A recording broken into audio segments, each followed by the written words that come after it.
بسم الله الرحمن الرحيم. اللهم صل وسلم وبارك على سيدنا محمد. عاملين ايه يا بنات؟ يا رب دايما تكونوا بخير وبصحة وسعادة.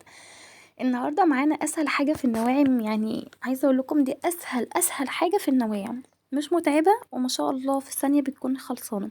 معانا المقادير: كيلو من الدقيق، وطبعا اي دقيق انا بنخله، انا مش بسيب الدقيق غير لما بيتنخل الاول. تمام. معايا 600 جرام من السمنة، معايا 300 سمنة اللي هي روابي بالقشطة، ومعايا 300 اللي هي بلدي. تمام. والسمنة تكون ساقعة جدا، ما هي ساقعة او ان هي تكسر المضرب بتاعنا، لا هي ساقعة يعني عادي، ساقعة اللي هي مش ماسكة جامد. تمام. ومعايا 300 جرام سكر. معانا المقادير كده مظبوطة جدا: 300 سكر، 600 سمنة مخلوطة، سمنة بلدي على سمنة نباتي، ومعايا كيلو من الدقيق. هنعمل ايه بقى علشان خاطر الغريبة تطلع معانا سهلة كده وحلوة؟ تمام. إيه، في ناس بتلخبطها على بعضها وتقعد تبس، الموضوع ده هيتعب ايديكي جامد جدا. اهم حاجة اضربي الاول السكر مع السمنة تخليهم يهيشوا، علشان خاطر عايزينها تبقى سايحة جدا جدا. هنفضل نبس فيها. انت لو عندك عجان هترتاحي جدا، اما لو ما عندكيش عجان زي كده هتقعدي تشتغلي على ايديكي، هتفضلي تبسي فيها لغاية اما توصل معاكي عجينة طرية جدا جدا جدا، عشان احنا هنشكل منها بالكيس، وفي نفس الوقت هنشكل منها بايدينا. تمام. هي بتلزق وهتنزل من الكيس بكل سهولة. وبرضو عايزة تشكليها بايديكي، هتسيبيها بس جنبك، ما تحطهاش في التلاجة، هتسيبيها جنبك يا دوبك ربع ساعة، هتلاقيها اتمسكت معاكي وهتلاقيها اتظبطت معاكي. انا هشتغل الاول هوريكم حاجه كده يعني في الصينيه. انا ما بحبش شغل الكيس نهائي. هتقولي لي ليه يا مسلم؟ ده هيريحك والناس كلها شغاله بيه. هقول لكم: عندك الغريبه مش بتطلع كلها حجم واحد. الكيس بيطلع لك حجم كبير حجم صغير، انتي طبعا مش هتقدري تتحكمي في ايديكي في الحجم الكبير والصغير، زي الحته اللي هتاخديها وتعمليها على ايديكي تكوريها كده على ايديكي، فانتي بتظبطي الحجم. امال الكيس بينزلك حته صغيره وحته كبيره. وكمان عايزه اقول لكم على حاجه: ساعات بينزل الغريبه بتبقى مشقوقه، فاما بتبقى مشقوقه دي ما بتبقاش حلوه.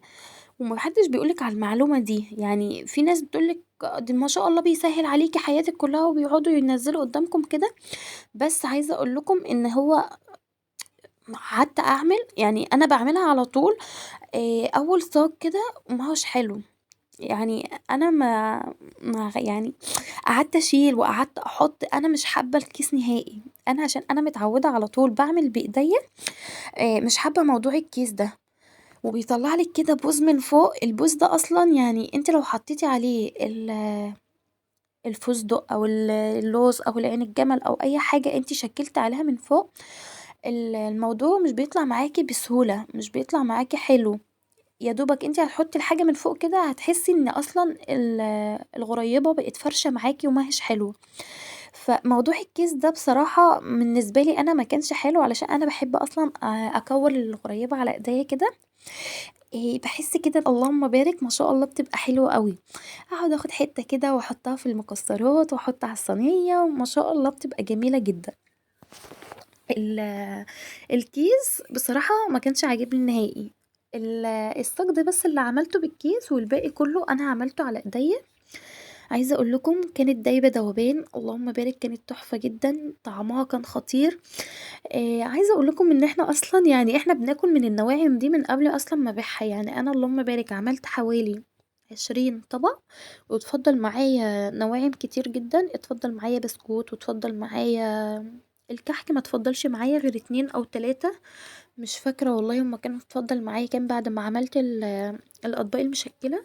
بس اتفضل معايا غريبة كتير جدا، اتفضل معايا برضو كذا واحدة من الصابليه، اتفضل معايا بدفور برضو كان كتير. اللهم بارك عملت 20 طبق مشكل، الطبق كان 350 جرام، اللهم بارك اللهم بارك، كانت حاجة فوق الروعة.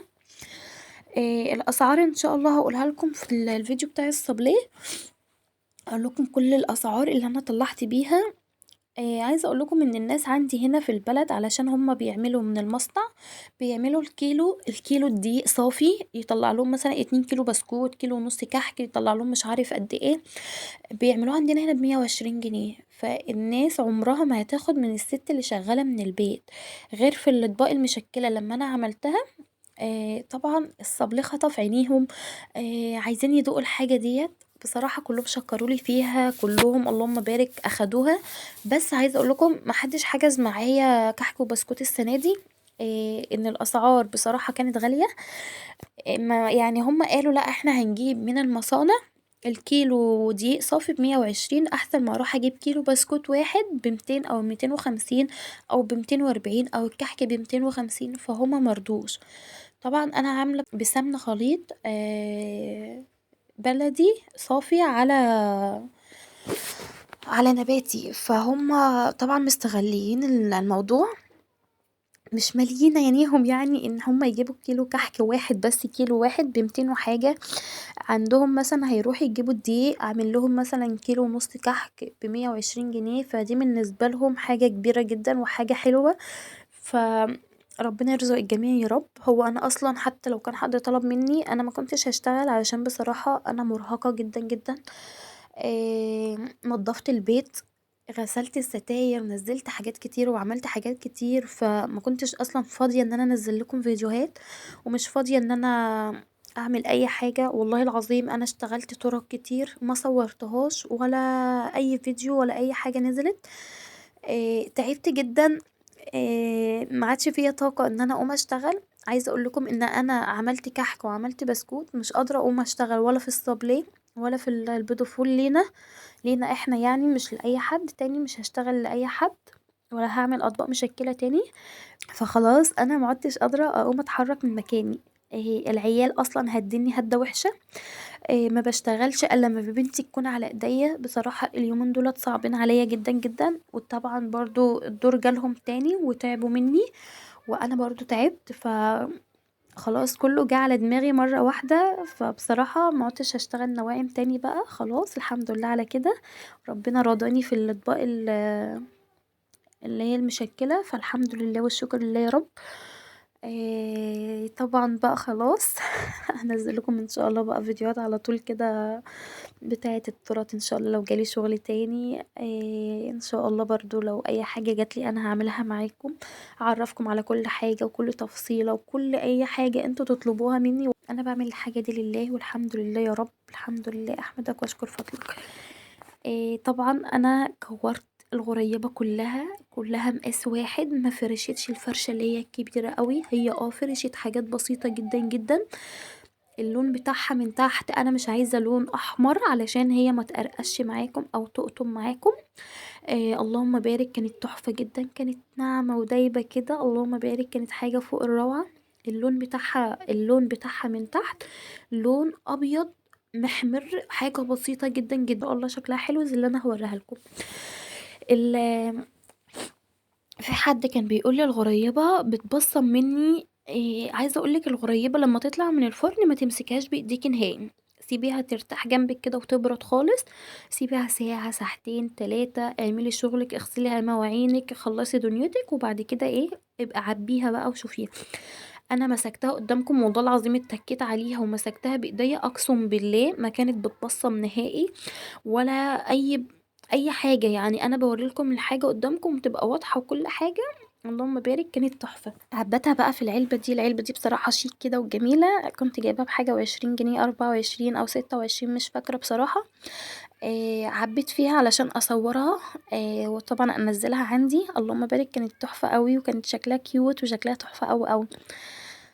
انتي بقى يا مسلم هتغلفي تاني ازاي الغريبة عشان ما تبصمش على بعضها؟ انا وريت لكم في الفيديو ان انا اتكيت عليها ما بصمتش، مهما تقعد معاكي بقى، مهما قعدت فترة طويلة، هي خلاص هي مش هتبصم.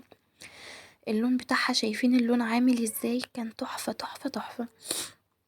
انا هحط الغريبة اللي هي شكل واحد كلها من تحت، اللي فيها حباية الفستق هحطها تحت، واللي فيها بقى الفستق اللي انا مكسراه هحطها من فوق، علشان خاطر انا لو حطيتها من تحت المكسرات اللي فوق دي كلها هتتشال مني، فانا هحط بس اللي فيها الحبايه من تحت. وكل ما بين طبقه هحط كيس، كل ما هحط رصه كده وخلاص هظبطها، هقطع كيس من بتوع التلاجة دولت. لو انت ما عندكيش اللي هي المناديل اللي هي بتبقى مفتوحة، هحط ما بين كل طبقة كيس. بصوا، عايزه اقول لكم ان هي ما شاء الله تقعد معاكم بالشهر والاتنين والتلاتة، يعني انتوا ما تخافوش عليها خالص. اي نواعم انا بغلفها بالتغليف بتاعي ده، عايزه اقول لكم والله العظيم بتقعد معايا فتره كبيره جدا جدا جدا. طبعا برضو هقفلها بالعلبه زي ما انا قفلت النواعم التانية. هقفل برضو العلبه، حطيت فيها كيس الاول برضو احتياطي يحافظ على حاجتي، ما يخليش الحاجه بتاعتي تطرى، ما يوصلهاش هوا، ما يوصلهاش اي حاجه. فالعلبه بتحافظ على الحاجه ما تتكسرش، وفي نفس الوقت بتبقى محطوطه جنبك متغلفه كويس ومتظبطه، الحاجه ما يتبص فيها او كده. الكيس بيحافظ ان العلبه ما تشربش السمنه اللي بيبقى فيها، وفي نفس الوقت العلبه ما تخليش الحاجه تبقى طريه. وكل كيس انا بحطه في العلبة طبعا بيتربط حلو جدا، وبقفل برضو العلبة حلو جدا، وبعينها جنبي مع بقية النواعم لغاية برضو ما بخلص النواعم التانية، وهتلاقيني برضو بعبي الحاجة كلها مرة واحدة. يلا يا حلوين، اشوف وشكم على خير ان شاء الله في الفيديو الجاي، هيبقى اخر فيديو معانا في الفيديو بتاع الصابليه، ومع الف سلامة.